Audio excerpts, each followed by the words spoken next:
What the heck? Well, look who came back home to the boat shop.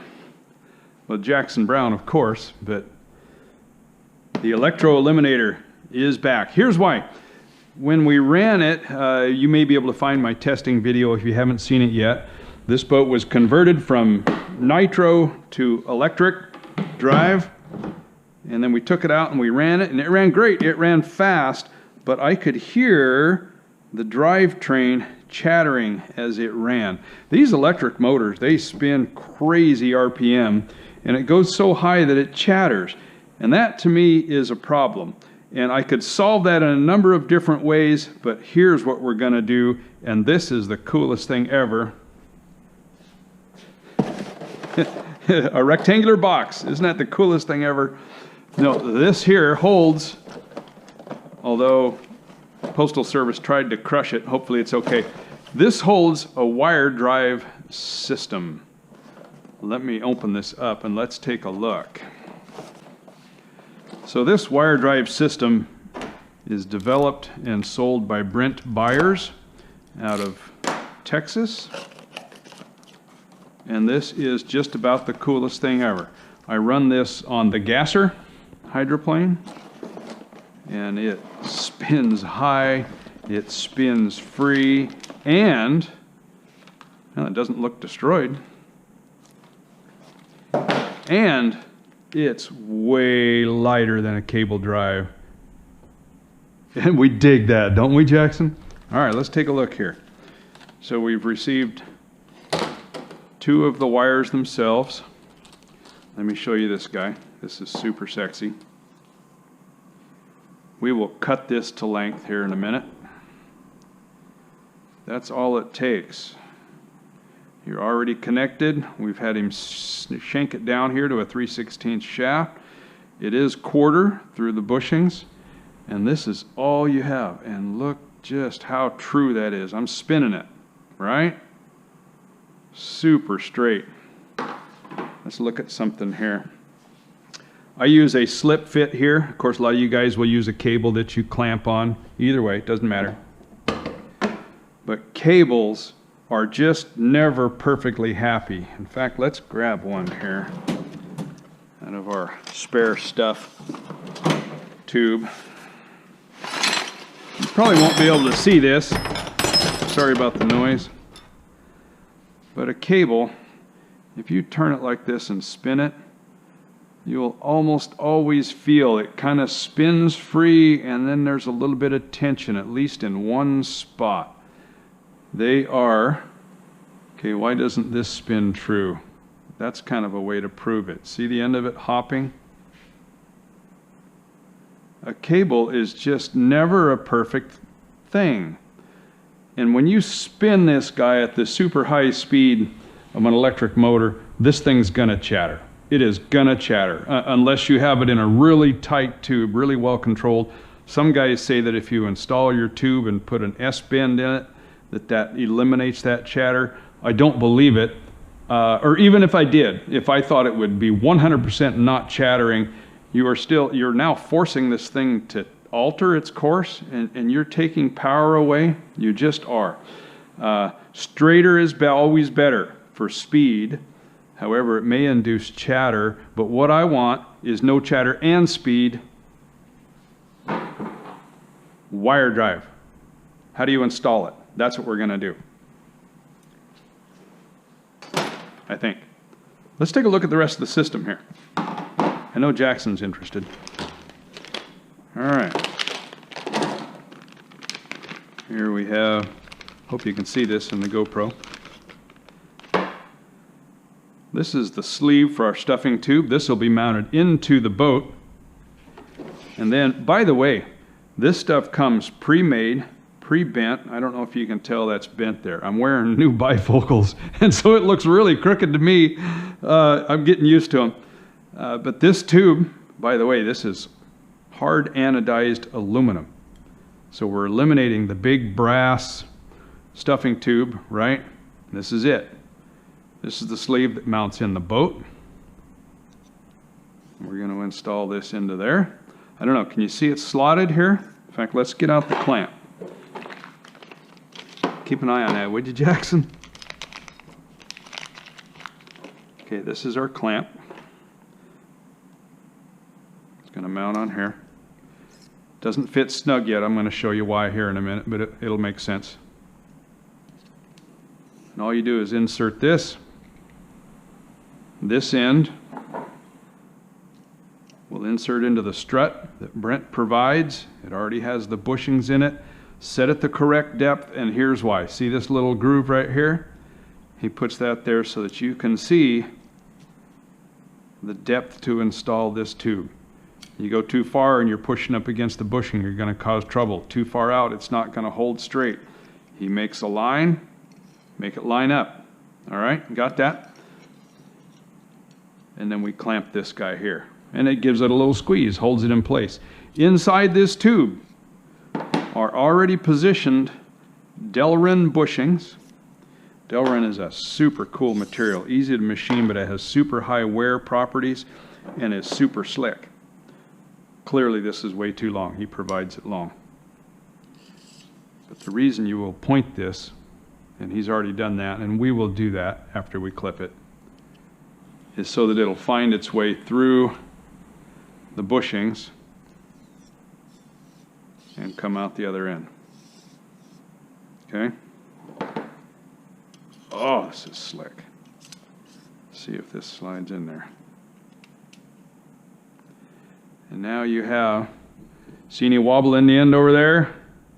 I'm spinning it, no wobble. It's not like a cable. You'll get no chatter out of this baby. I mean, it will spin fast and free. And, man, this whole assembly still is lightweight. No big heavy cable. No big brass ferrule. No brass stuffing tube. Okay, a couple other pieces. This I think is really cool. This shows the man is thinking. All right, here's your clamp that's going to mount it in the boat. I'll show you how all this goes. This is a clamp that goes on your wire up ahead of your assembly. The event your collet comes loose, anything goes wrong, you don't lose your shaft and your prop and all that. Okay, this works. Trust me. It's done its job for me. But here's what I was going to say is cool. Same size hex. One tool does them both. Cool thinking. This one, stainless steel, right? Because I want to clamp it, I want to give it a good squeeze. This here, the screw, that's how Brent provides this stuff. The man's a thinker. It's aluminum. Hey, don't barf on my new parts, okay? Attaboy. Y'all good? You probably need more snacks. Just a second, I'll put you down. But it's aluminum, okay? Aluminum screw, how sexy is that? Why? Because this is a rotation item. You put a heavy stainless screw out to the side here. If you guys are doing this on your cable savers, by the way, you're making a mistake. It throws it off balance, okay? So that's thinking, baby. That's thinking. Brent, you're the man. Okay, so that's how that stuff works. I think we want to put it in. By the way, he'll provide you a cool little collet. If you need an alignment tool to align your motor perfectly with your stuffing tube, he'll hook you up with that tool too. I have some other videos that show how I aligned the motor with the stuffing tube. Mine is dead nuts in alignment. We will verify that as we assemble this. This is the one critical item. Okay, let's talk about that a little bit. We're running a wire now. And if you've ever needed to cut a piece of wire but not had wire cutters handy, what do? You grab it and you bend it. And you bend it back and forth and back and forth and back and forth, and eventually it breaks. Now the same thing will happen on this. If your motor isn't lined up, yeah, you watching Jackson? If it isn't lined up perfectly so this guy slips right in, if it's anything other than so that you're providing tension one way or another on this wire, think about it. Now as it's going around and around, you're forcing the wire to bend right where it goes into that motor. And then you're bending it basically in a round and around and around fashion. You'll break this thing. I mean, it is just wire. This is super hard, super cool, like piano wire stuff. And it'll sit here and run in a flex all day long. You put a hard bend in one spot right out of that collet, you're going to break it. Okay, so line it up. All right, here, hold on. Hold the phone. There we go. He's a good boy. All right, alignment is critical. I will show you how well it lines up when we put it together. But first, let's take the electro eliminator apart. See what we got going on here.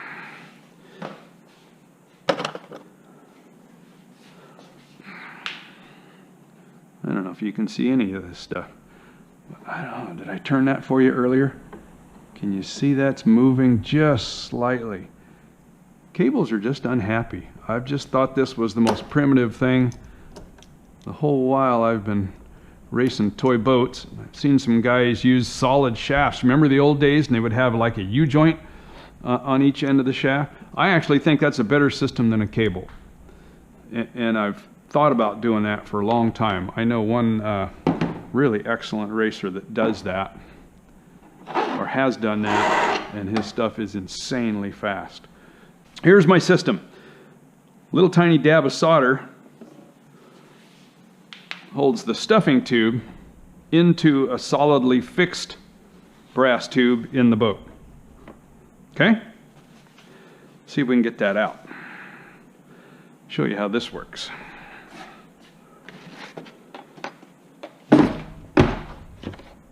Hope the GoPro's still running. I'd hate to have to put this all back together just to show it to you again. Then I'd have to fake it, right? I'd have to pretend that I was doing it for the very first time. But I'm a professional. All right, here we go. You know how I know I'm a professional? Because YouTube gives me about 3 cents for every 1,000 views of one of my videos. Oh, it's just crazy talk. Okay, I'm hanging onto the tube under here. My hands are a little bit oily now from hanging onto that tube. We'll see just if I can make this look super easy. There it goes. Did you see it? That's how that's done. Look at that. You can see it just had one little tiny dab that was holding it. Man, that holds it. All right, let's see. Where are we at now? We need to install our pre-made, already slit piece. It's going to be a problem. I'll show you why.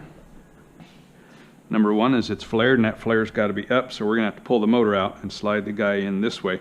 Number two, however, is since I installed in the electro eliminator a Teflon lined tube. These are kind of fat. So the inserted one here is kind of fat.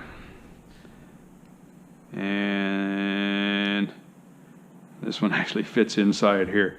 So this is going to be really loose in here, and we're going to have to sleeve it. I believe Brent has a larger diameter of this item as well too, depending upon what you have installed into your boat. We are going to need not 5/16, 11/32. There you go.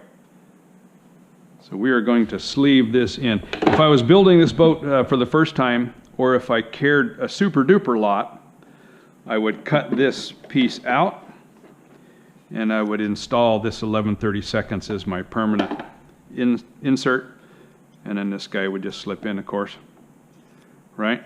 You could permanently install this, but I wouldn't. I like being able to replace the primary section. Not really necessary. This could be glued in, by golly. It'd be lighter yet. And then just put your clamp on there. Here's a little bit of a challenge. In fact, let's talk about that real quick. Because my mind is spinning. I'm thinking I should do that. But then you wouldn't be able to remove your clamp. Because it does butt up against here. Short of cutting that apart or cutting the clamp apart, and then how would you put a new one on? No, I like the idea of a sleeve. So we're double sleeving it on this boat, because I'm not going to cut this out because it's not my boat anymore. It belongs to Bill Brent. If it was mine, I'd cut that out. I'd glue this piece in. Don't tell Bill. I don't want him to think I'm shortchanging it. Okay, so we're going to tear the motor out. Then we're going to slip this guy in. We'll solder this one into place. This one will just lay in there, and that way we can clamp. Remove this easily, and it'll clamp on our new aluminum super sexy tube. Okay, I'm going to get to work. Okay, here's what we've done. I've pulled the motor out. I cut a sleeve of that 11/32 material so that the one provided by Brent will sleeve into this one and then sleeve into the boat. Okay? Now, you know that Brent has these, gosh, nice little cuts in this tube here. I'm going to split this one as well. I'm going to show you how I'm going to do that here in a minute. And so that when I put the clamp on, according to theory, when I squeeze, both of these tubes will squeeze against this guy. And that's what holds this dude in, period. Okay? And then, of course, it mounts onto the strut on this end, right?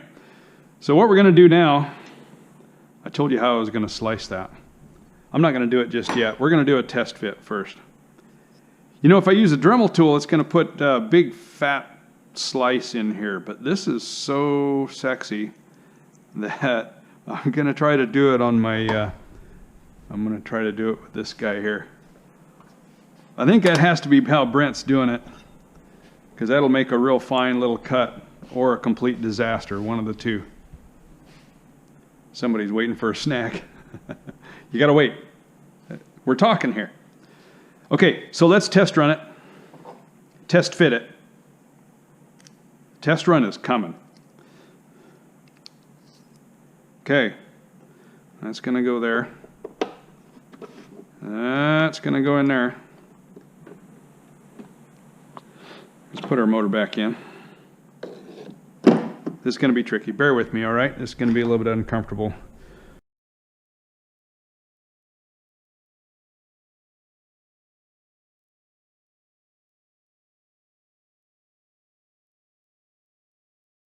Okay, motor's in. We didn't break anything. Let's go up here. Scoot back just a little bit. Now this is a little bit of a problem here. Look how close that is. Remember, we have this wire saver, I'm going to call it, that has to fit in that gap, so we might have a little bit of a challenge. By the way, I don't think I showed you. I put Brent's collar in here now. You might not be able to tell, but that's a little 1/8 inch hole to receive the wire, and it's a clamp style in that collet. So actually, once I tighten it, I'll have a little bit more room. Oh, can you see that? I got room. As long as this guy isn't rubbing, we're fine. So that will work. All right, remember this guy is curved. Brent sets this for you, okay? He'll take all of your measurements. He will provide this ready to go. It might be a little bit long sometimes, and his instructions will show you how to cut it. Very simple. Of course, it's just aluminum tube. We're going to install this guy. By the way, do you see how that brass is hitting the collet there? Perfectly centered. Let's talk about that for a second. I have this perfectly aligned. As I said, I have a video that'll show you that, and I'll put a link in the description below here. But that's a good sign, by golly. I mean, it hits dead nut straight. But do keep in mind, let's get some pieces here to chat about that. This is our motor, right? And this is our stuffing tube. It's one thing for it to come together and hit and look like it's nicely centered, but if your motor isn't quite straight in the boat and it can still look like it's hitting centered, but you've got an angle. Now I'm exaggerating here, of course, but you don't want that.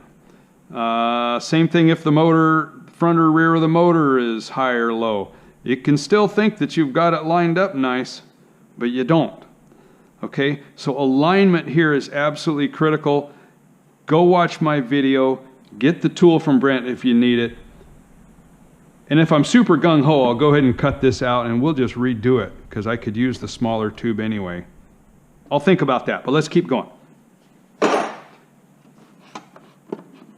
sliding the stuffing tube up in there. I felt it hit. You may be able to tell. It's right there at the end now. So right there is how it will sit in a nice alignment. I promise you. And okay, we actually have a little bit of a problem here. See how this doesn't line up? Remember, it's got to slip inside the strut. I hope you can see that. So I know what you're thinking. You pull this guy out and you bend it, right? Don't want to. Shouldn't. Brent's got this down to a science, folks. You shouldn't mess with what he's done here. We're going to cut the boat apart. What I want is for this guy, when I install it, to be right in line with that strut. In fact, when I test ran this boat, if you saw it, you may have noticed, it's a little bit heavy on the nose now with the electric motor. It's changed the balance of the boat just slightly. And I think the strut actually needs to go up a tiny bit, or maybe even reduce some angle. So I would have to bend even further, and I don't want to do that. I don't want Brent's wire to have to bend. So you are going to get to see the full process of removing the stuffing box that's in it now. And I'll show you the whole process on realignment again. Okay?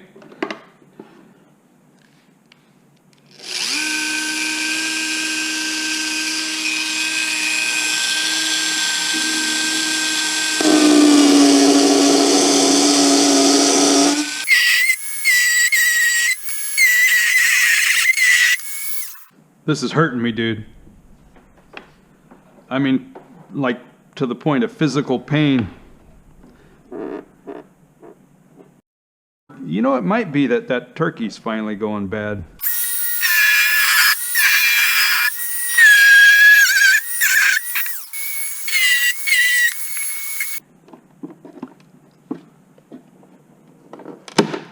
That's what I was just going to ask, if you were thinking I should just break it.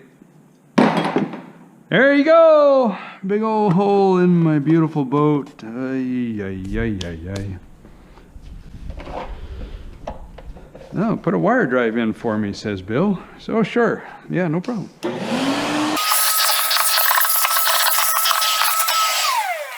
Yeah, I'll have it back to you in a couple hours. More work.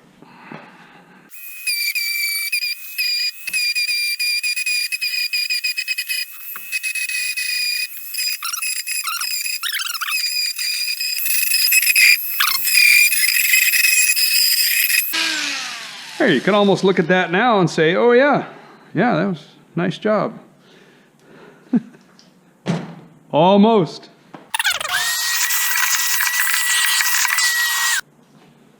Hey, let's talk about a thing while we're upside down here.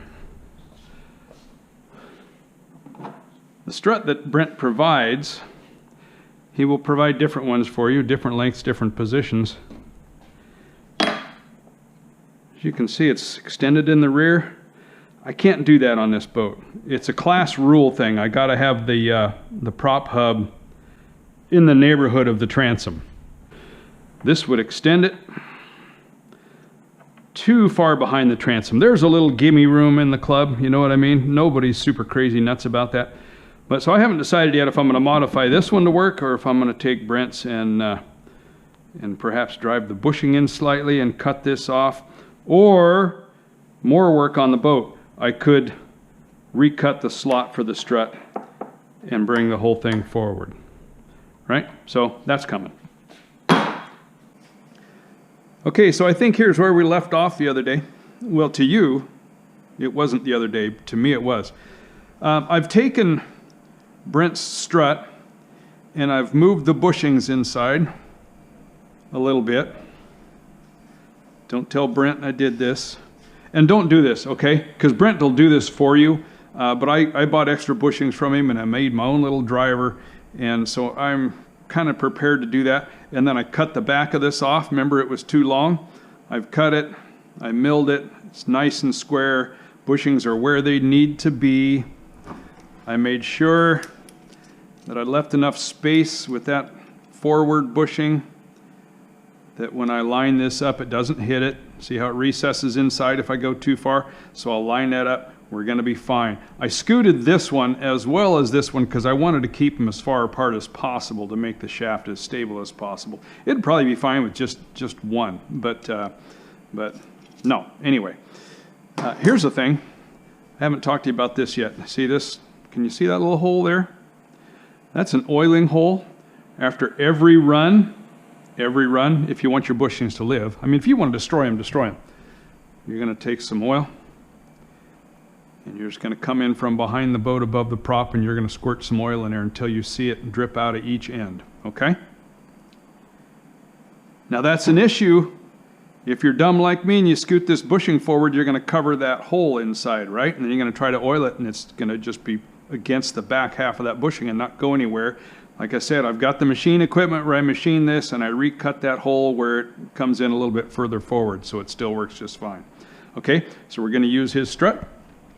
What we need to do now, this boat works, okay? It works good, and it's fast, so we don't want to change the strut's position. I take it out, I put a new one in. What are you going to do? You're going to spend almost all of next season trying to find the perfect spot. No, we're already there with this one.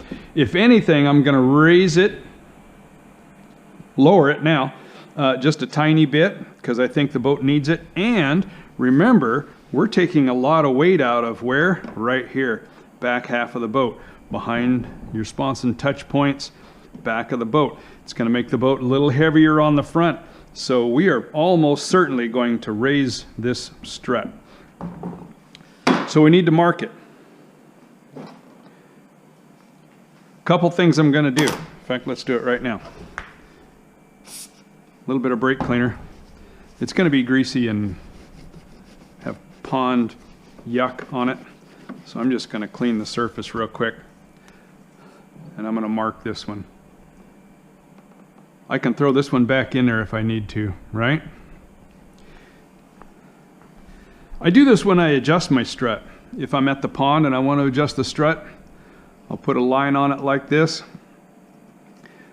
And then you can move it if you're scooting it upward. I'll typically make about half that line disappear maybe. Or I'll make a little bit of aluminum expose underneath if I'm deepening the strut. Same thing if you're angling it, okay? So it's just a really nice way to keep track of where you are. But that's not going to help me putting the new one in, right? So we're going to measure it. These struts, by the way, this one's round, this one's flat on the bottom. See that?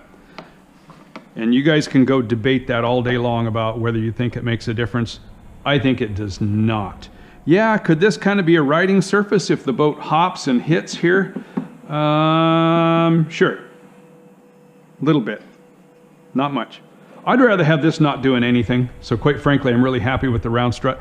But what I was getting at is the struts are the exact same, except Speedmaster either radiuses it off or they don't. That's all. The bottom of it is the same. So you might look at this and say, well, I see the taper there and the taper's here, and you can see that it's about to the edge of the taper. Can you see that? And you would be correct, but I'm going to measure it anyway. So the reason I was talking about that is this line here, not really a line, but just the machining point, is the same on each strut. So I'm going to measure where this one is, front and rear, and write it down because I'm an idiot. And then when I install the new one, I will go back to these same spots, but probably raise it, maybe a 30-second, maybe a tiny bit more. I pretty much measure everything in terms of 30 seconds. This is my favorite little ruler. It's marked out in 30 seconds. So if I'm measuring something and I'll write down it's 2:12, right? To me, that would be 2 and 12 30 seconds, which is 2 3/8. But it helps me if I just count everything in terms of 30 seconds. So I don't know. You probably can't see this, but I have to tilt my head way back so I can see it with my fancy glasses. That is 25 30 seconds. I'm reading to that kind of that bottom line point that I just showed you. And that is 26 30 seconds. So I have about 1 32nd of angle in this thing. You can measure it with an angle finder if you like to know exactly what it is. I'm not going to do it right now. I don't care. What I want is for the boat to work right. And this boat works awesome. It's just a little bit heavy on the nose, which is why we're going to raise it ever so slightly. So what did I see? I've already forgotten. Okay, 25 and 26. 25 in the front, 26 in the rear. Hey, let's look at how much weight we're taking out. Remember we measured some of the parts the other day? I have prepared the original setup, right? Okay, stuffing tube, cable, little washers from behind the strut to get the drive dog positioned where I want it. Why do they call it a drive dog? Comment. Don't insult my dog like that. Okay, anyway, full drive setup, full replacement setup, right down to my little clamp here, and my clamp goes on here. Obviously I didn't swap the drive dog, doesn't matter. I did cut the shaft. It's still probably 2 inches too long. So we're giving the advantage to the old setup, right? Let's see what we got here. Yeah, I weigh my coffee. I like real heavy coffee. Okay, I'm waiting for that to zero out. There we go. I'm going to click tear. What that means is it zeroes back out with this little cup on there. Okay, zero. So we can find a balance point here. Now let's turn it. I don't know, you probably can't see it. Okay, 5.02 ounces. 5 ounces. Man! Let's see if we can find our balance. 2.74. Yeah, buddy. 2.3 ounces lighter. That is fabulous. 2.3 ounces. But now what that's going to do is it's going to wreck our boat, like we already talked about. It's going to ruin the boat ride. If your boat ride was flawless, you're ruining your boat ride, and you're going to move your strut a tiny bit. Don't let that stop you. The extra 3-4 miles an hour is going to be worth it. All right, let's loosen that up.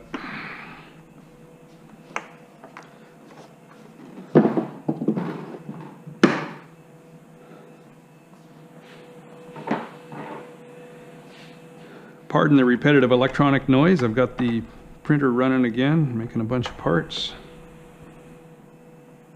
Oh, boy, I didn't want that to move, huh? I do tighten these pretty tight when it's just a single pinch like this. I used to use a dual pinch on it. I don't do that anymore. It's a single.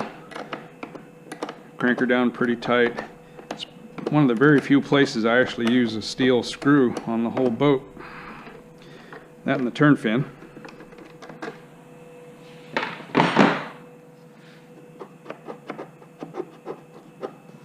Ooh, would you like how that came out of there? Nice and snug. If you cut a really nice hole, you don't got to worry about leaks.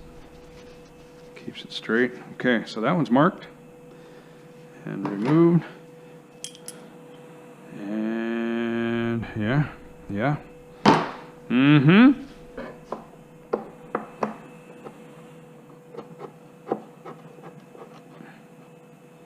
I didn't pay attention to how it looked up here. You know, just for sake of trying to get it close to where it ought to be. Look at that. I got it started under pressure. Can you see that little hole there? That's what I was talking about. You'll just come in behind it, come in off the water, and just squirt that till you see a little oil come out. You're good to go.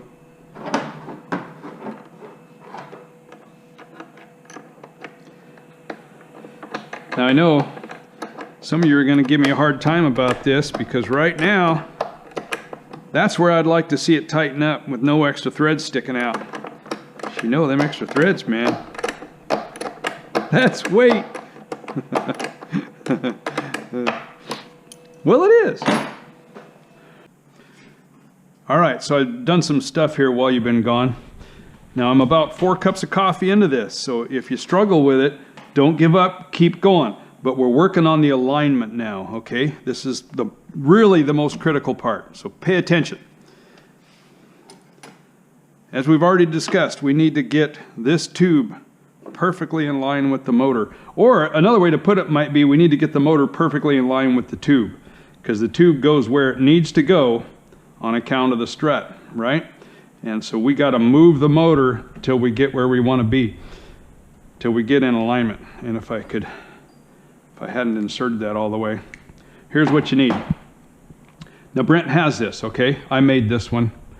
It's just kind of my thing. It's actually a piece of the shaft drilled on a lathe perfectly. This is straight in it with an aluminum piece that fits into the tube. Okay, does that make super duper sense? Now here's what we're going to do. Everything's kind of a shambles here. The collet that Brent will supply, he'll supply the whole doggone thing or just the insert, whatever you want. I recommend you buy the whole thing. Then you know you've got a perfect fit. That's in place. Oh, hey, let's do this. We're going to go full meal deal. Here's our sleeve, our tube that will be fixed permanently into the hull. Permanently until I grab a Dremel tool and cut it out again. But you know what I mean. This one's glued in. This one sleeves into this one. Remember, we are going to slot this one so that it matches the slots here. In fact, let's put this on too because we are going to have this clamp in place, right? Okay. Oh, it's getting complicated. Let me tell you something about this. You want, this is hard anodized, you want the hard anodized aluminum exposed just slightly. Can you see that? So that when you clamp it, you've actually got one end that's going to flare out slightly to keep it from sliding out. What I'm trying to get at is if you have it down underneath the clamp, when you squeeze it, the clamp is actually going to want to make it walk out the back, and you don't want that, right? So at least have it to the end, slightly exposed. I'm going to install this without putting this into the strut right now, okay? So I'm going to have the tube rotated down so we're going away from the strut. Does that make sense? I know it doesn't make sense. It's like, why would you do that? But it'll make sense in a second. Maybe.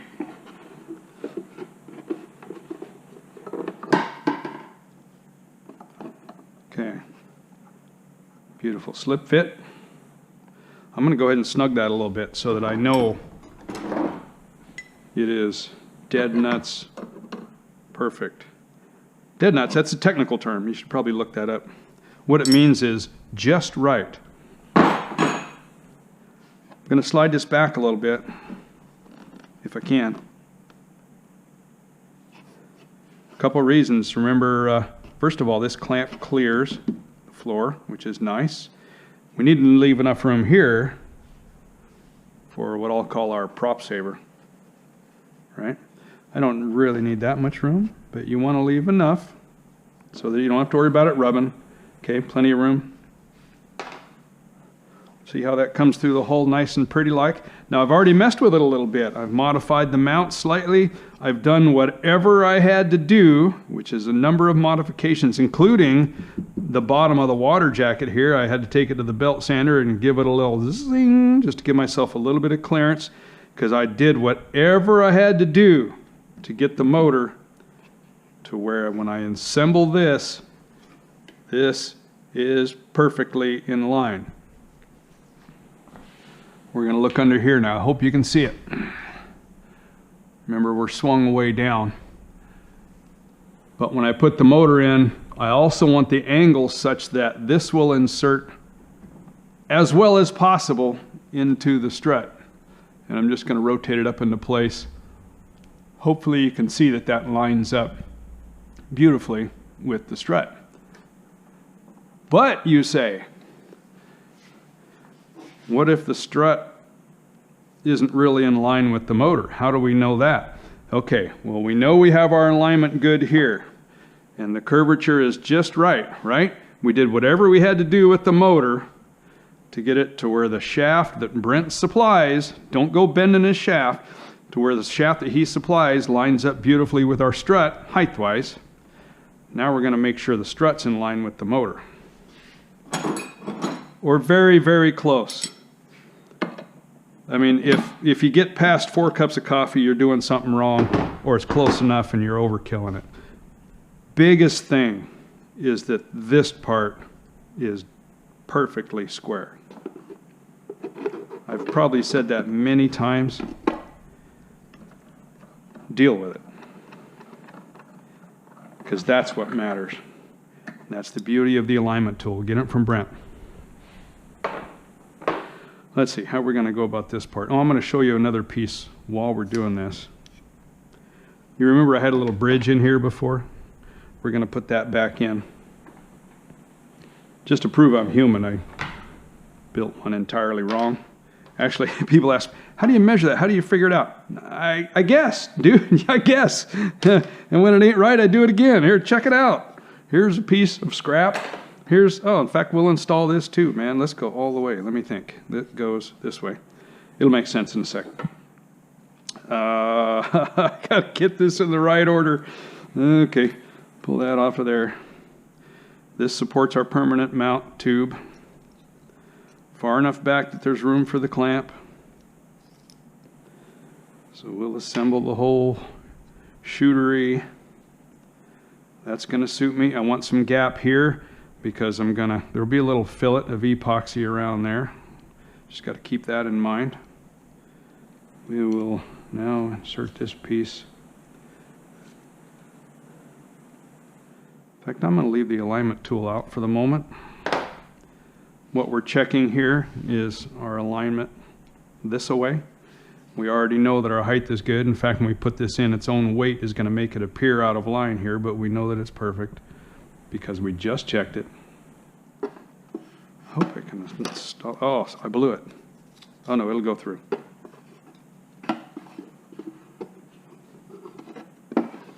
All right, now we're going to install this in.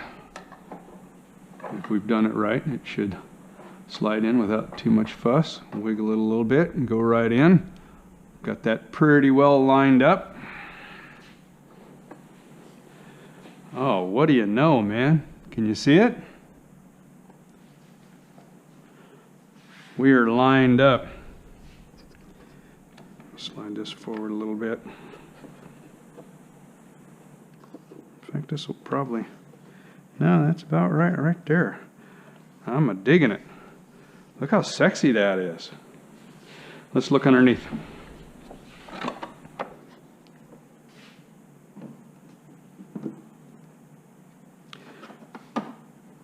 The whole purpose behind this guy is to fill all these gaps. Yeah, I could just pile a ton of epoxy in there.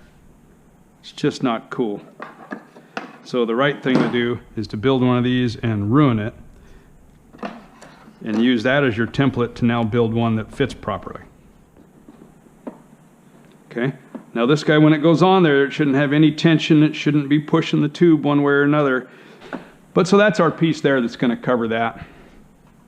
All right, so that it looks nice. Oh, you know what? Let's talk about a thing while we're here. Anybody that races against me that kind of knows me and looks at my boats knows there's always a dot somewhere. And it's usually further forward. I don't know why I put it here. Probably because of an easy measurement spot. There's a reason for that. This could help you out. Let me get this out of here and let me show you. This is your bonus.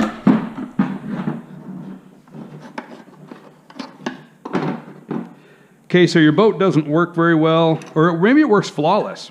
Then you know how one day you're at the pond and it just starts misbehaving and you're like, what the heck happened? Why is the boat not working? Here's a thing to check, and here's a thing you need to know anyway. When you're building the boat, is how do you align your strut? And how do you know it hasn't moved? Here's how I do it. You're going to measure from the side of your air trap, all right, to the center line of the strut. Can you see it? The support, the brace here is about 1/8 of an inch wide, so 5 inch on one side and the 1/8 mark on the other. Let's do this. I'll go ahead and put a mark right here because I just can't be sure that you're seeing that. See that? That's where my strut is. Now I don't care if you move your strut over slightly one way or another. Many of us do that. This one is slightly offset. But that's my spot. Go forward on your hull somewhere. Side of the air trap, you can mark it all the way up here. This one I had marked here. I'll have to remark it because my cover plate is going to cover it. Yeah, right there. That's my spot. That should be dead center. Now let's look at how wide the round tube part here is. We'll go off of the 3. little under 1/2 inch. It's probably metric, probably 10 millimeter or something.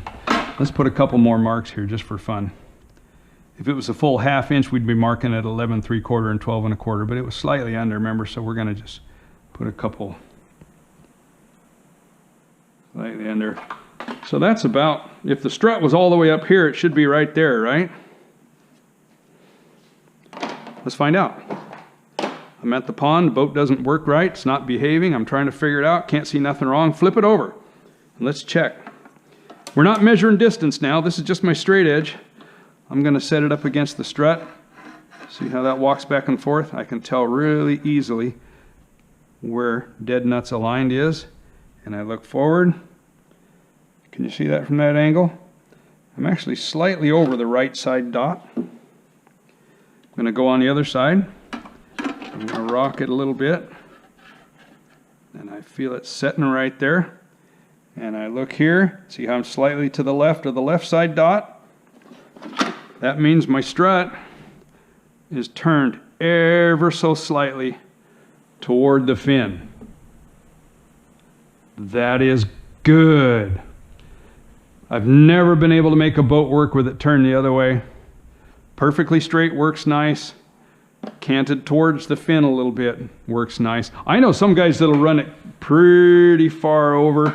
I have not had success that way. I think it's because my boats weigh nothing, and so I can't make the boat mad in any way. Dead nuts straight, slightly towards the fin, primo. Okay? So I'm glad we just checked that. I know my boat is still good. But I digress. Where were we? Our piece fits nice. Our alignment out of the motor was fabulous. Our alignment from our strut was fantastic. I've got the strut where I wanted it. I didn't maneuver it or manipulate it. I manipulate the motor until all that works. Okay, I think we're good. I'm going to clean this up. I'm going to scuff this really, really well. And we're going to glue this thing together. So close.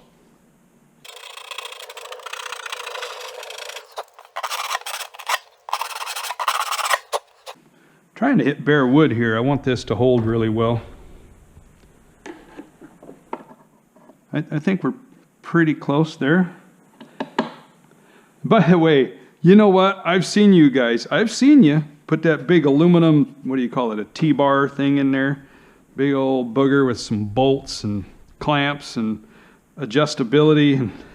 First of all, if you need to make this adjustable, you're doing it wrong. Second of it all, don't put an extra 4 ounces in your boat unless you have to. If you do that, I mean, I accept your free gift of reduced speed for your boat, but you can't be my friend anymore if you throw that much extra weight at your boat. You just can't. Don't do it. Oh, hey, let's do a fun thing. Actually, this is called Let's See How Bad We Can Hurt Scott. Remember we talked about the slot here? Actually, I'm the guy that talked about it, but you listened, hopefully. I'm going to try to cut it here. I love this little bit I got on here, blade. Super narrow little guy, and it cuts these beautiful little slots.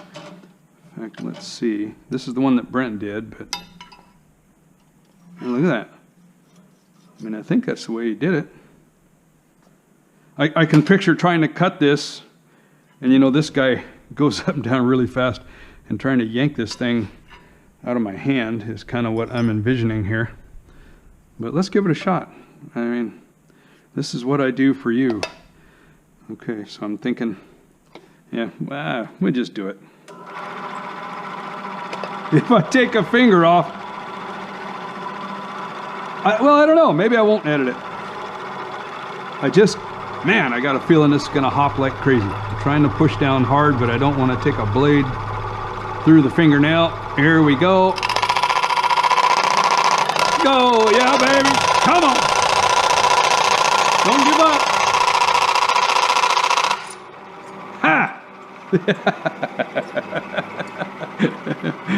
Oh, shoot.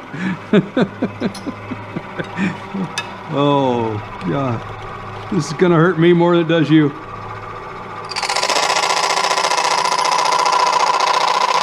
Ah. All right. Jeez. Don't do this at home. My God. But there we are. All right. Look at that. All the fingers still intact. Don't report me to anybody. I mean, I don't know. Who cares? People probably get hurt pretty bad on some of these videos. Yeah, look at that. Ah, what a sweetheart. Okay, let's spread some glue.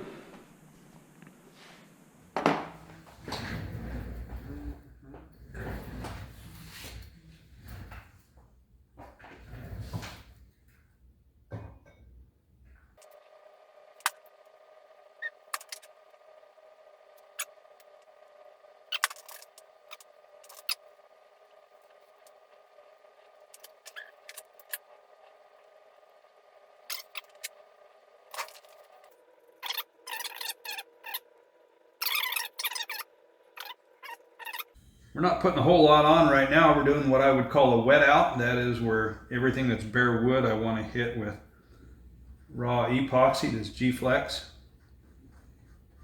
G-Flex is ideal anytime you're mounting your stuffing box because, as its name implies, it's not flexible like rubber, but it has a little bit of gimme to it where it doesn't crack and come apart in a stressed area like other epoxies will.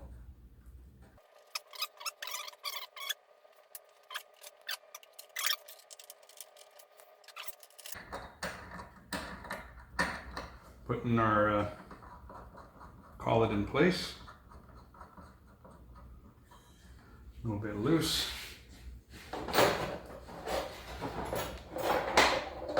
The alignment tool is up inside, so I'm going to drive it forward.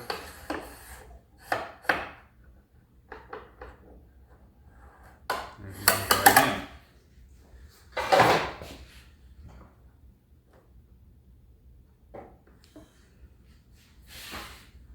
Don't forget, we're leaving enough room for our clamp here.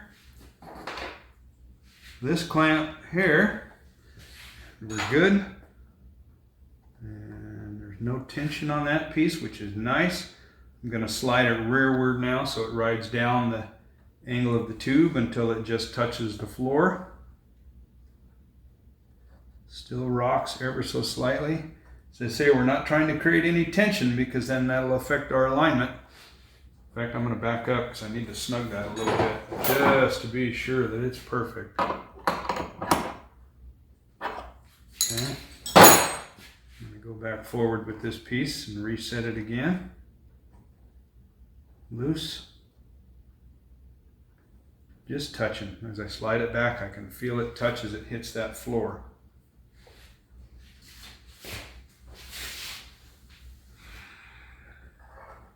Very good.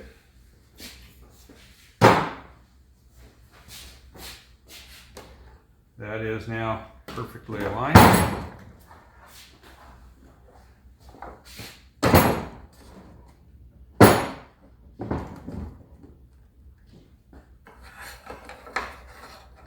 Scuffed this area, just kind of marked the outline with some pencil, scuffed it really good. The tube is scuffed really thoroughly as well.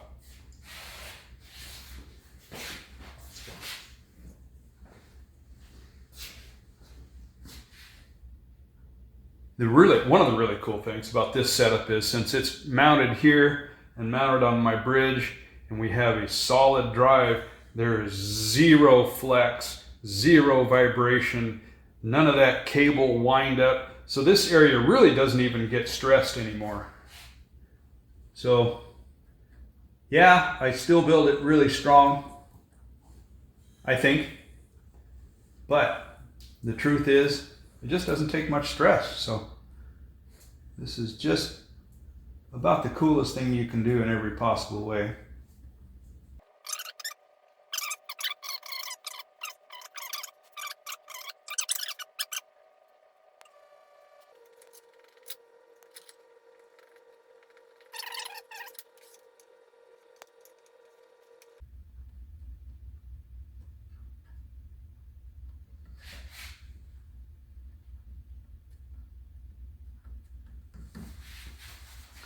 Let's see, how are we going to make that stay put? How do you like that? Sure.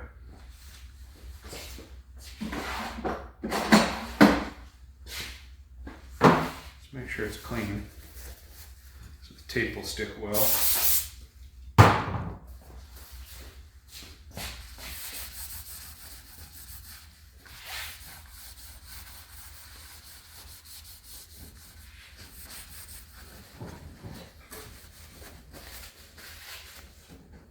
A little good old hockey tape.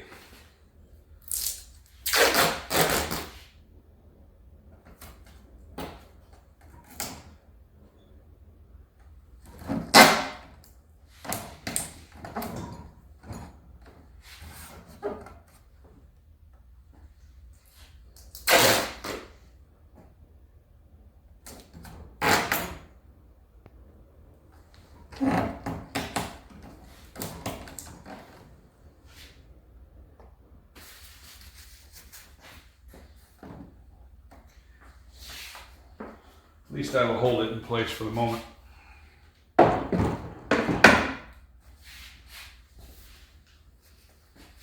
Gonna wipe up some of the excess here now.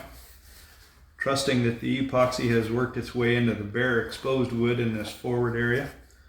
There's no reason to have a whole bunch of excess laying there. It's just not pretty.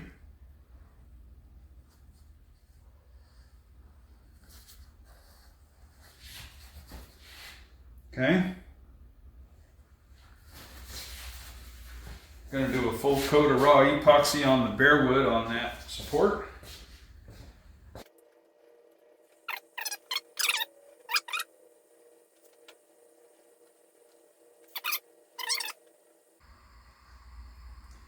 Even the center tube here, the stuffing tube itself. Now we're going to thicken up some epoxy and fill that whole area into there. Hate to do that. I mean, it's a big old lump of epoxy. But you got to do what you got to do.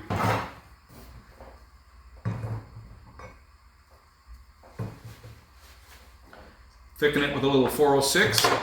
We'll make it look brown with a little bit of 410. So it looks awesome-ish.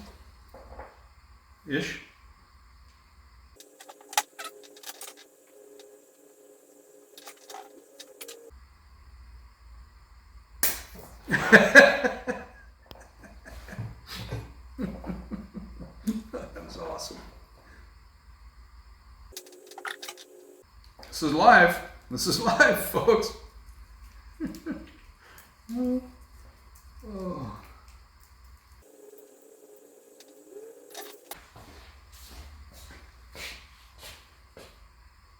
See how that 410 kind of browns that up?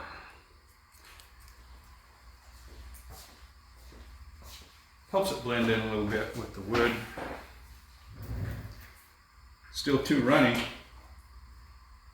And the 410 isn't a very strong filler, so you don't want to use a whole lot of it. So it's a balancing act between the 406 and the 410 to get it right where you want it. Go a little bit more.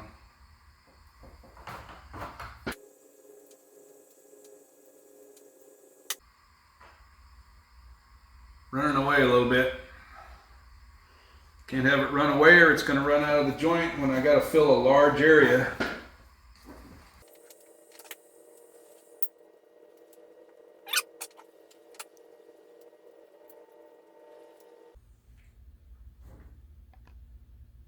Bingo.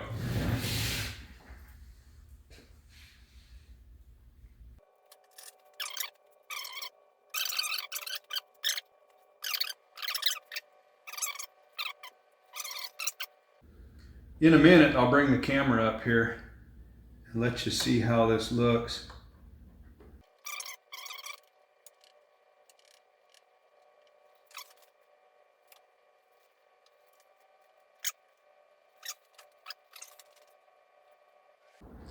Throwing a light fillet on each side of the support.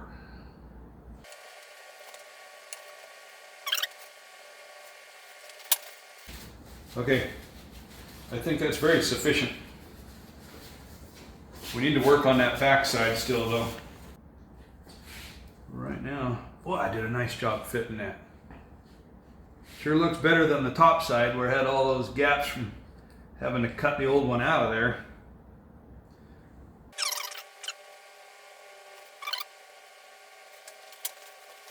All right, let's see how this turned out here. Oh, you want to take a close look? I think I promised you that. Okay. Turned out pretty good. I'd like to see all of that smoother, you know.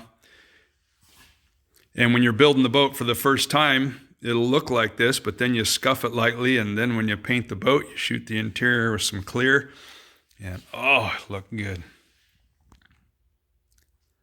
But let's set you up on the tripod, and we'll check it out. Hang on. Okay, so I'm going to show you how to get this finished up. First, we got to get it apart. As you can imagine, we cannot get the alignment tool out without pulling the motor out now, so let's do that.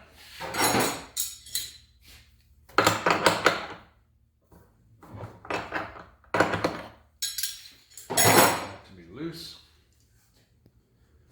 Where is the Allen wrench? Here we go.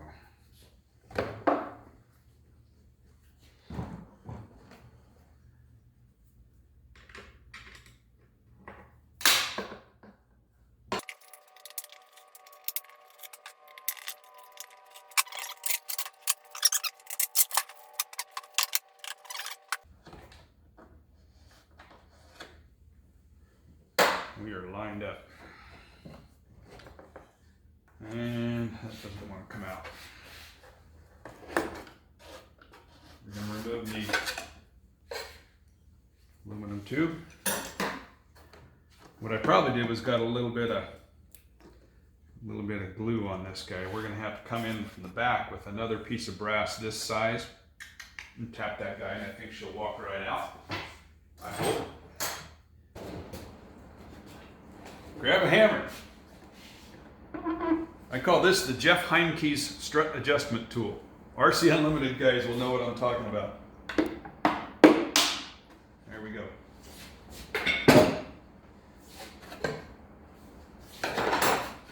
Jeff Heineke's a great guy. He used to race with us a lot.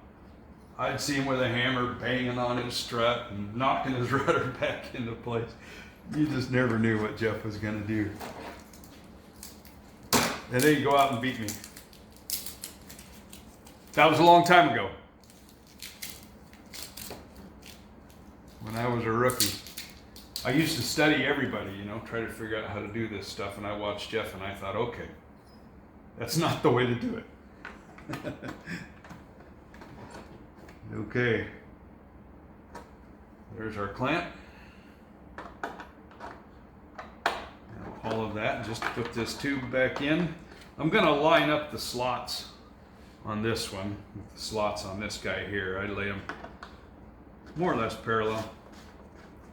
That'll help it compress really nice. Now we can put our tube back in. I got a little bit of glue on there. That really hurts my feelings. I bet it comes off pretty easy. No. It's one of the things I love about G-Flex. I mean, it even adheres to smooth surfaces. It's the craziest stuff. Yeah, there's going to be a little bit left over there. There's the brakes.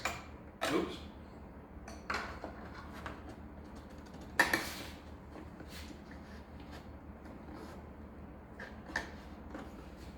Okay, you're going to insert it into the strut. And it does line up just beautifully. Oop, too far. Right there.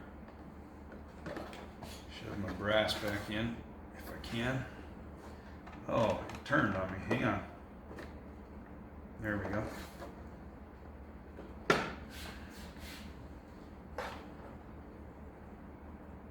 Okay, I'm running that silver groove that was on that stuffing tube just to the end of the strut. We're going to snug that guy. I believe it's this same size as my motor mount screws, which is super nice. And you can squeeze that a little bit. right? Because the Delrin bushing isn't right here. It's back inside a ways. If you recall, we stuck that alignment tool in. It did not hit a bushing. It's deliberately set back slightly. Now, while we're at this angle, I'm going to show you a thing. So this guy wants to stay straight, right? So I'm going to run it through a series. I believe there's 3 bushings inside there. But at the end of the day, it's going to try to straighten out as it comes out of that last one. And you'll see it exiting this tube down low. So actually, when we install the motor, you are going to have to lift this up slightly to get it to go in. But that's for a reason. We're maintaining that arc, right? So don't panic when you have to lift it up slightly. Because of our alignment tool, we know this is perfect. And I just wanted to show you that. Hopefully you can see that. See how it exits low? So it will lift slightly when it goes into the motor. And so I don't bend it. Let's put the motor back in. Am I happy with how this looks? Yeah, I'll blow this out with some air when I'm done. Make it nice and clean. Gotta look good. Oh, remember when I told you when you install a screw, you gotta tighten it? I left the motor mount pivot screws loose. Don't be a dummy. That was because I was adjusting it, remember? You missed part of that. I didn't bother to show you all the fiddle fart I had to do to get it lined up just right. As I've told you already, I don't care what you got to do, you just do it until it lines up perfect with that alignment pin. And these guys I snugged pretty good, I think. Okay, now let's put her in.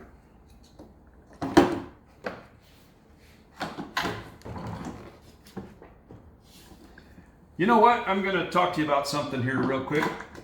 Ever since saying it, I felt kind of bad where I talked about all the work I did on these sponsons to make this boat handle right. And I'll tell you what, that is not a negative comment about ML Boatworks kits. Because the truth is I can't leave anything alone. And so when I purchased this kit from Mike at ML Boatworks, I'll provide a link down below. Tons of awesome kits. Hear me out. I can't leave anything alone, and so when I got the kit, I totally changed it. I changed the position of the sponson transoms. I changed the angles and design of the recovery surfaces on the sponsons. And so it's not to say that it didn't work when I was done, but the thing wound up at 10 pounds and was too light in the nose and was just crazy flighty. And so I set upon a quest to make it work anyway, which I think is worth doing. You know, I didn't want to add a bunch of lead up to the front. And I wound up with a tiny bit in the nose when all was said and done. But so I set about making massive changes until it worked. And it is quite awesome. And so there's every chance that if I'd have left Mike's design alone, it would have been fantastic. So that's what I meant by that. When I said I did a massive amount of work to this boat, that is why. If you're curious, a little extra there. If you're curious or you're building an eliminator, what I did was I moved the sponson transoms forward 1 inch. And then if you're familiar with Mike's kits, you would know that this is entirely different than how his kit is designed. You may be able to tell here, I did a depth change as well as an angle change to the ride pads and this instep here. So anyway, that's just me. Okay, let me give you hopefully I'm in the camera. I think I promised you a close look there. This part looks really good because it's easy to get to. And when you're kind of assembling a new piece for the very first time, it's easy to make it look great. But looks fantastic. And what we're going to do now is that maybe I'll turn it around, or maybe we'll look at it from the side so that you can look at the alignment. Well, we know the alignment's good, but let me slide that in. Maybe you can see it. But we're going to work on getting this guy cut to length, and I want to show you how that's done.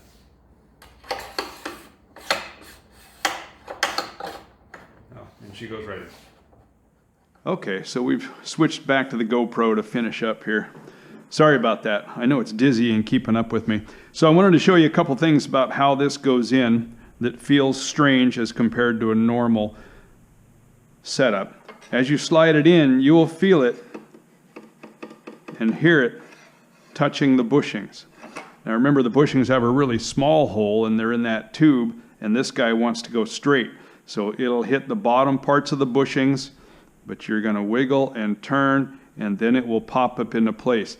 That's why, I don't know, can you see that? I hope this is pointed slightly, but more or less rounded. And at the very end, it's just a tiny flat, and I'll show you why that is. So you'll feel it as it goes in, tapped through a bushing, through the next one, and I feel it go through the last one. Oop, there it is.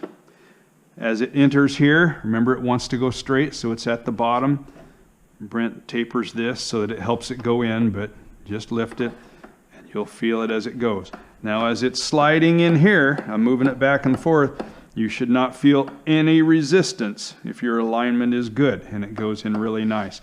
But as you can see, we wound up with this back way too far. That was just an initial guess, and we have too much clearance. Now, this is a fairly critical item here, and let me try to explain. In this setup, and in most of the electric boats, I think all of them, unless some of you do this differently, the motor is mounted solidly and is not going to move. There's going to be a tiny bit of flex in the hull, actually probably quite a bit, probably a lot more than we think. But this is solid, not mounted on rubber, so it's not going to scoot around. So when I cut this, I can wind up with my drive dog fairly close, but I still want to leave what I would consider to be a safe amount of clearance. Somewhere between 1/8 of an inch. I think if we get down to a 1/16, it's getting pretty tight. I think I would be okay with that. But with that in mind, if you're doing this in a nitro or a gas-powered boat, or if for any reason your electric motor has give or movement, you want to increase the clearance. Now Brent will give you a set of instructions with this, and it will state exactly what clearance you should use. Follow what he tells you. Okay, but right now we need to cut this. And so we need to measure our distance. Hopefully you can see it. I really don't know if you can. Oh, look at that. That was a guess, but I wound up at exactly 1 inch. And I'm going to cut 7/8 of an inch off of here, off of the end, so that I have 1/8 inch clearance. And then I'll grind that into a point and probably reduce the overall length a little bit. But if I leave a little bit when I cut it, that gives me a little room to spare. Okay.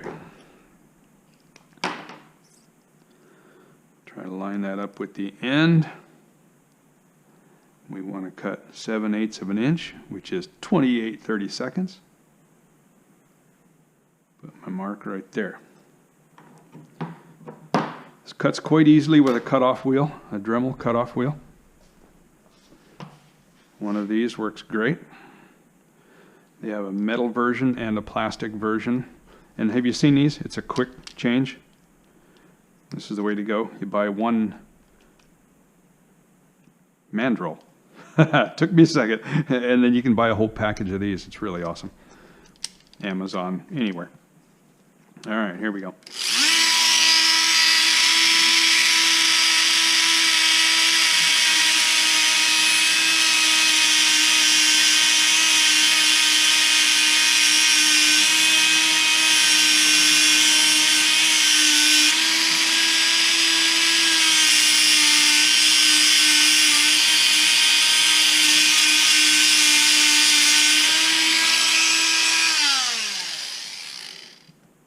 Okay, now we're going to recreate our angle.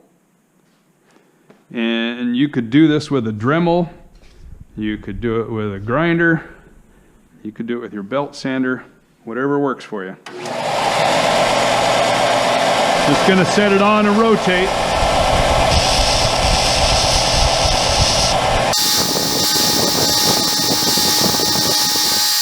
This is a little bit finer. I'm going to just take that tip off. Okay? Hopefully you can see that all right. A little bit more angle would probably be helpful, but let's see how it goes.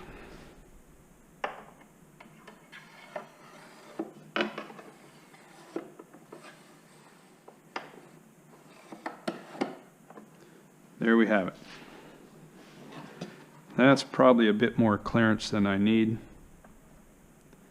That is a solid 1/8 of an inch. By the way, you are going to install it, listen up, all the way. I'm backing it up.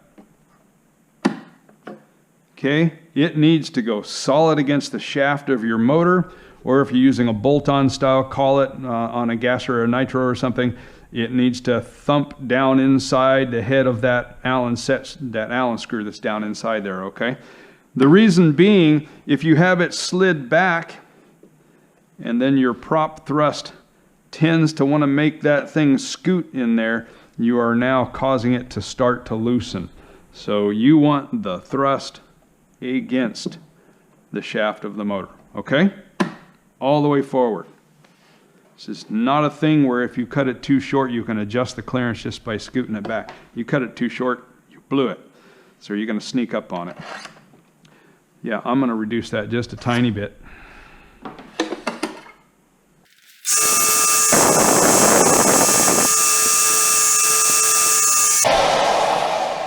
I like it.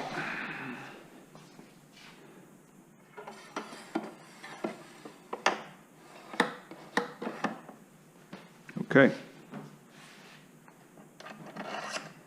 There we go. Can you see it? Tight up forward, right into there. And folks, you are all set. You still need to cut your flats on here for your drive dog. You want to do that? You probably already know how to do this, but hang in there. I'm going to show you how to lube it here in a minute too. So I'm going to tighten this a little bit to create myself a little impression on the shaft. And I'm going to work it a couple times like that. And I can just see where that hit. I've told you in some other videos, you don't got to cut a giant flat on here, okay? You just need to give enough room for that set screw to sit down in there.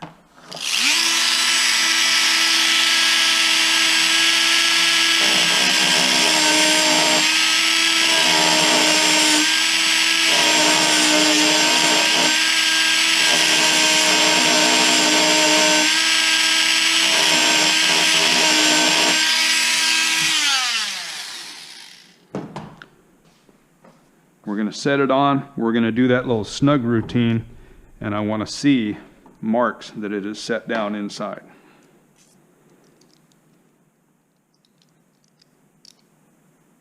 Oh, look at that. It walked up off of that stop a little bit. I need to go further down. Doesn't really matter, but I like the idea of it having a nice solid shoulder to sit against.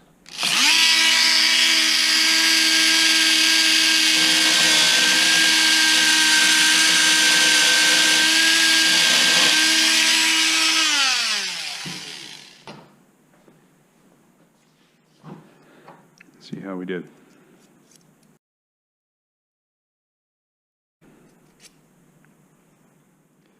I see it touching almost all the way around. That's lovely.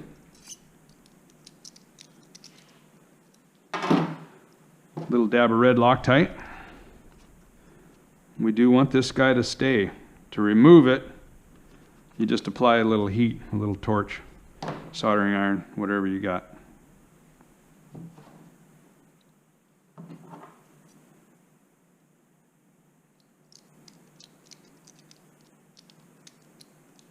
There it is.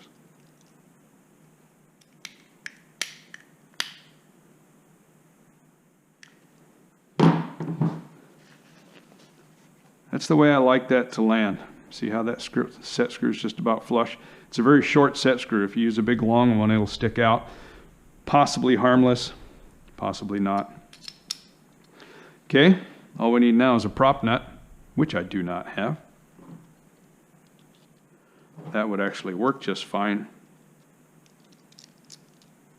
But we'll get ourselves a groovy little prop nut.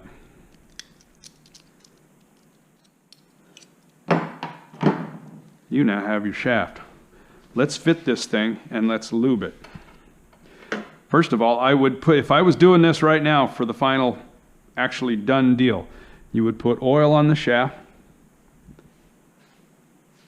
The reason I'm not doing it as a done deal is I'm going to clean this out really thoroughly. There's got to be some shavings and stuff in there that's not good. But, well, in fact, let's just do it here. We'll do it and then I'll take it apart and clean it all up. We're going to oil this guy a bit. Here's the deal. Is it stainless? Yeah. Stainless does not mean impervious. This, if allowed to be wet, if you leave water in this thing, you'll get little rust spots on it. You get little rust pits on here. Remember I told you the Delrin bushings are really stout, but they'll also grind away in a big hurry if you have an abrasive spot on here. Not good.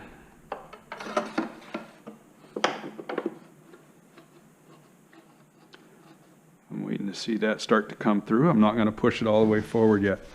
This is overkill. I promise you this is overkill, but this is just me. I'm going to take a little brake cleaner, a little alcohol, something. And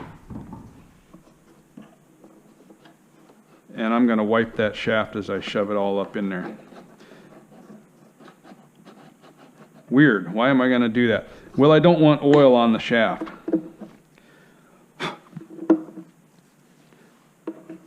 Because I want it to bite in good here and hold. I left a little bit of that towel behind and that's bothering me. There we go. So that's the only reason I do that. Now our little lock collar, remember?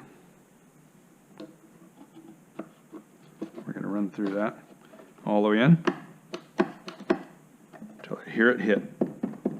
Okay, I'm there. Cool thing is, as you tighten it, you can imagine it's actually shoving the insert in even further. So we're driving that really hard against the front of that motor, the back of that motor, which is a good thing. Now doing this for real, you're going to go pretty crazy tight, okay? But I'll show you a little insurance trick we're going to use here.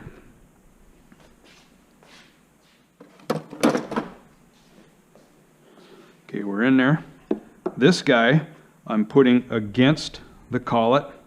Remember, I don't want it to rub here, but also this is a tool that I'm going to keep my eyes on, especially after my first few runs. Certainly the first couple of runs of any day, you're going to do this. You know, I have a habit of cleaning and drying stuff off because I run nitro boats and gas boats mainly, and so everything gets all oily. Really not an issue here.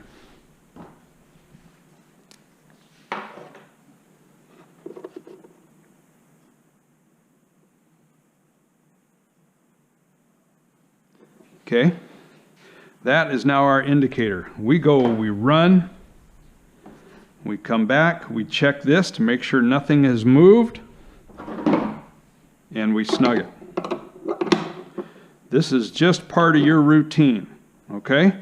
You come off the water, you come in here, you're disconnecting your electronics, you check this, and you snug it. And after the first run or two, it won't budge. But if it moves, if these marks aren't lined up, put a new mark on it, tighten it, just repeat that process until it holds. Okay, so there we are. Now we just ran our boat and we come in off the water and we've checked that and we've tightened it and nothing moved, we're ready, right? Nope. Remember, we're going to do this routine here. Let's see if you can see it. We're shooting some oil at it. And can you see it come up right here? I think earlier I said you'll see it come out the other end. Obviously you won't. But you'll see a little bit of oil come out there. Now we've filled that cavity and we've lubed both the bushings. Okay? Boy, that thing is so smooth and true. It's awesome. Now we think about the inside, right? Well, some water is going to get up in there as we go. If you're super vigilant, and you should be, that was coming off. You're going to tip the boat up and you're going to run some oil in here throughout the day. Okay? You're just going to put a few drops in there, whatever. If your boat stand is set up nice, the boat should stay on there really nice. You can do one of these routines here as the day goes on. Just drip a little oil in that. Okay? Just keep her lubed up nice. All right, now we've ran all day. We've won all of our heats. We won the final going away. I mean, we were coasting on the last lap, just hoping nothing would go wrong. And we're done for the day. What are we going to do? We're going to throw it in the trailer and go home. No. You got to maintain this thing. Water is going to get in there, and it's going to be in there in between those bushings, and it's going to sit on that shaft, and it's going to rest it. End of the day, you're going to remove it.